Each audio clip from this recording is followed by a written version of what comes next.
All right, let's dive right in. Today, we're going back in time, I mean, way back, to explore the very beginnings of one of the world's oldest, most continuous civilizations. We're going to uncover the original blueprint, the foundational plan for a society that would shape an entire subcontinent for thousands of years. But this is more than just a history lesson. We're asking a much, much bigger question here. I mean, really think about it for a second. How do you build a society that's designed to last? Not for 100 years, but for millennia. What are the raw materials you'd need, not just physically, but philosophically too? Okay, so before we can even start digging into the past, we got to make sure we have the right tools. And I'm not talking about shovels and brushes here. I'm talking about the most basic tool of all. How do we measure time? I mean, we need a common ruler, right? A way to map out these thousands and thousands of years of history? So today, most of us use what's called the Gregorian calendar. And we talk about dates using BCE, that's before the Common Era, and CE, the Common Era. But here's a weird little quirk about our calendar you might not know. Look at how it goes from 1 BCE straight to 1 CE. Yep, that's right, there's no year zero. It's a small thing for sure, but trust me, it can totally mess with your head when you're trying to calculate dates way back then. So, who are the people actually piecing together this giant historical puzzle? Well, you can think of them as history's detectives. You've got your geologists, who read the story of the Earth itself. Then there are the paleontologists, who are all about ancient life and fossils. Anthropologists study human cultures and societies. And of course, the archaeologists. They're the ones on the ground, literally digging up the stuff our ancestors left behind. Tools, pots, entire cities. Each one is a specialist, bringing a different clue to help solve the mystery of our past. All right, now that we've got our timeline and our team of detectives, we can make our first major stop. We're heading to one of the world's great ancient societies, the Indus Sarasvatī Civilisation. This was, in essence, ancient India's first huge, bold experiment in building cities and living together on a massive scale. So what was the vibe of this civilization? What was its character? Well, the archaeologist B.B. Lal gives us a really fascinating insight. He suggests that their society wasn't really defined by massive gaps between the super rich and the poor, like you see in other ancient empires. Instead, he calls it a culture of mutual accommodation. It seems like they built a society based more on cooperation, not on top-down commands. Just to put this in perspective, we're talking about a period from around 2600 to 1900 BCE. So this civilization was happening at the same time as the ancient Egyptians and the Mesopotamians. But what really makes them stand out are their cities. They were so meticulously planned, and their water management, their engineering, it was just next level. To put it simply, these guys were master builders. And when I say master builders, I am not kidding. Just look at this number, 700. That is the number of wells that archaeologists have found in just one city, Mohenjo-daro. Think about that. This wasn't some central public well for the whole town. No, we're talking about an incredible level of personal infrastructure. A huge number of homes had their very own private water source. It's just mind-blowing for that time period. And their engineering genius didn't stop on dry land either. It went all the way to the sea. At the city of Lothal, which was a port, they built a massive dockyard. How massive?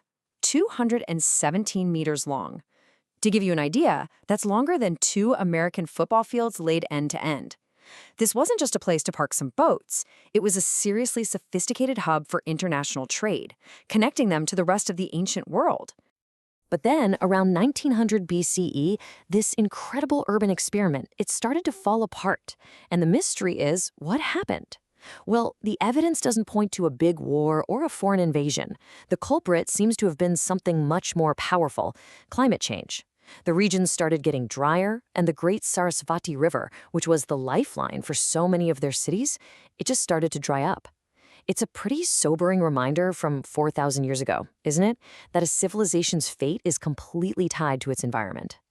So, after those great cities declined, the next foundation that was laid, it wasn't made of brick and mortar. It was made of ideas. This next period saw this incredible explosion of new ways of thinking that would basically become the cultural software for the next chapter of Indian civilization. And right at the heart of this new wave of thinking is this really profound concept from the Rig Veda. It goes, Ekam Sat Vipra Bahudha Vedanti. Now, what that means is something like, the truth is one, but the wise call it by many names. This idea, this concept of unity in diversity, that there's one underlying reality but countless ways to talk about it, this becomes an absolute cornerstone of Indian philosophy. And out of this really fertile intellectual ground, two major new schools of thought emerged that you've definitely heard of: Buddhism and Jainism.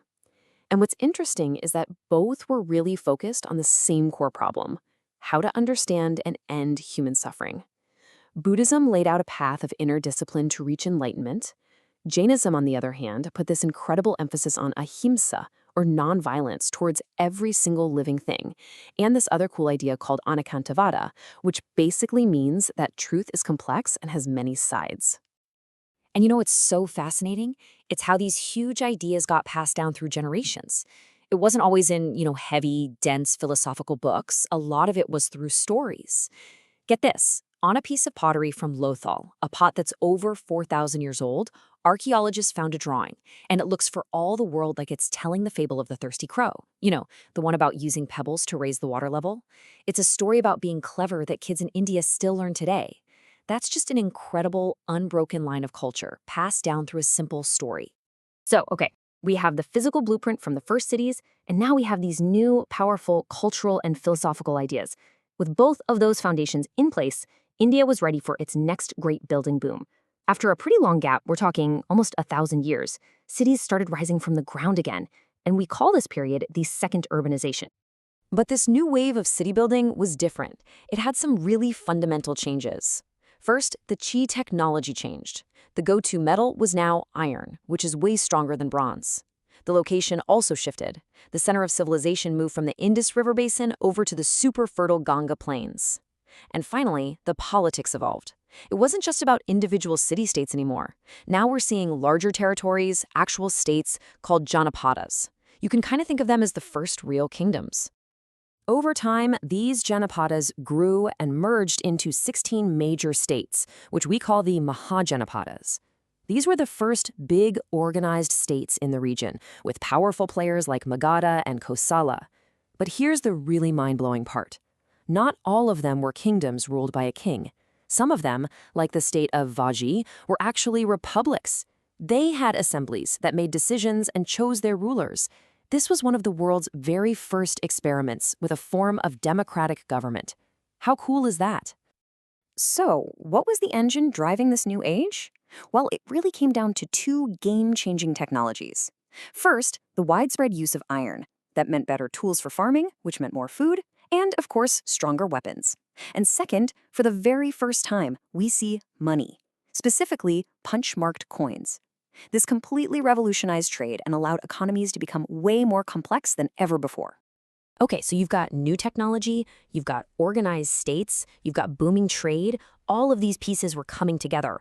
They were all building towards something even bigger. They were setting the stage for the next logical step in the story, the rise of the first great empires. So what do we actually mean when we say the word empire? Well, it's pretty simple, really. An empire is what you get when one single powerful state manages to control a whole bunch of smaller kingdoms and territories. You're basically going from a map with lots of different colors to a map with one big color, all run by a central government. And you can't just conquer a bunch of places and call it a day. Running an empire is hard work. It's like building a really complex machine. You need to have a strong central authority for sure. You need a big army to back it up.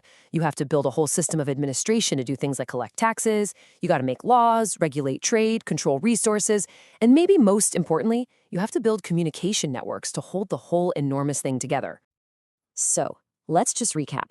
We've gone from the incredible planned cities of the Indus Sarasvatī people to the deep philosophical ideas of the Vedas. From some of the world's first democratic experiments, all the way to the complex machinery of empire. These were the foundations. These are the building blocks that shaped not just a piece of land, but an entire way of life that has lasted for thousands of years. Which really just leaves us with one final thought to chew on. What parts of this ancient legacy, this original blueprint, can you still see in the world today?